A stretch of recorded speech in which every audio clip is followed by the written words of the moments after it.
Good morning, welcome to CATEX TV. My name is Frank Fortunato. Today is Friday, July 10th, 2015. If you want to follow us on Twitter, go to CATEX TV. Well, it seems as if the Greek Parliament is on the verge of passing and ratifying the budget and tax proposals that Greek Prime Minister Tsipras submitted to the European creditors yesterday. According to word coming out of Athens, even opposition party leaders are saying that there's no more room for discussions, and the Greek people want a deal to end the anxiety and the stranglehold that they feel. No doubt, the banks haven't been open for approximately 2 weeks. There are lines of aging pensioners waiting to try to get to ATM machines, many of which have run out of money already. Oddly enough, at least from news reports, the deal that the Parliament is considering and is supposedly going to approve literally any hour now is the same deal that Prime Minister Tsipras refused 2 weeks ago when he then decided to hold a public referendum throughout the whole country. The Europeans are sending optimistic notes. It's possible that all of this could be resolved by Saturday, and that would meet the deadline the Europeans have given for Sunday. It would result in another $59 billion being immediately sent to Greece. There'd be an extension of the debt. There would not be a haircut involved, no debt forgiveness. But things look good at the moment. Stock futures are up, so we'll wait and see whether or not this is finally it. There's been another big resignation for Willis Re. It seems as if the CEO of Willis Re's South African business is leaving. This would be Ian McIndoe. He and another senior individual from Willis Re South Africa, Johnny Viljoen, are leaving to start their own broking company. Of course, this comes on the heels of the resignation of Peter Hearn in London, as well as 3 top Willis executives in Philadelphia early this week. Well, the piling on has begun now after Ed Noonan made his comments the other day in connection with the Axis PartnerRe deal, a U.S.-based asset management firm that owns 1% of PartnerRe, slammed the PartnerRe board of directors regarding the Axis bid. This would be Tom Sandel, the CEO of Sandel Asset Management.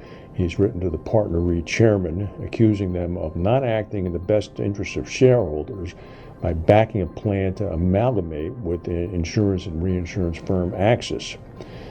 Sandel said that PartnerRe's refusal to give Exor, the competing bid company, a list of preferred shareholders was unreasonable.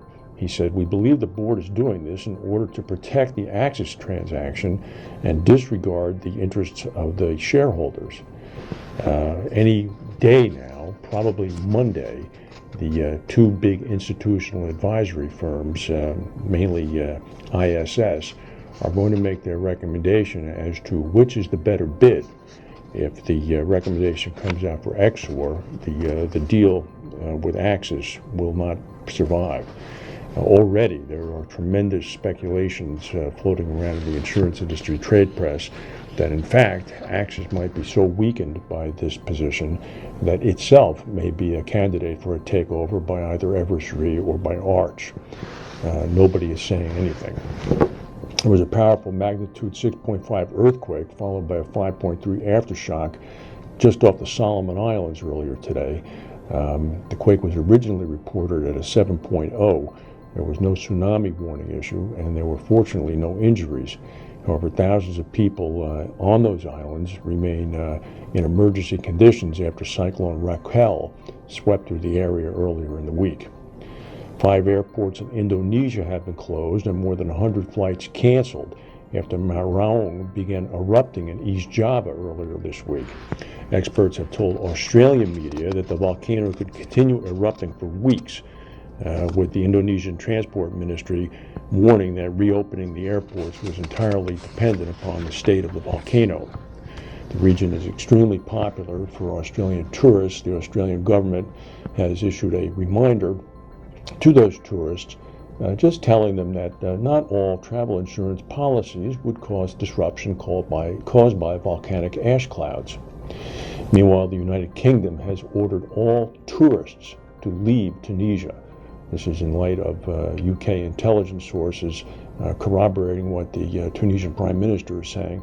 there may be another terrorist attack in the offing, following up on the terrorist attack on the beach, which killed over 30 Britons. The stock market collapse in China seems to have stabilized a little bit, but nevertheless, Chinese car sales fell for the first time in 2 years.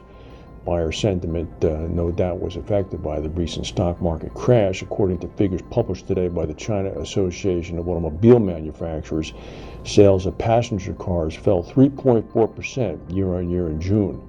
It was the first such fall in the world's largest car market since February of 2013. According to a spokesperson for the China Association of Automobile Manufacturers, the stock market crash has had a big impact on buyers' cash flows. When the city gate catches fire, the fish in the moat suffer. That's a very good line.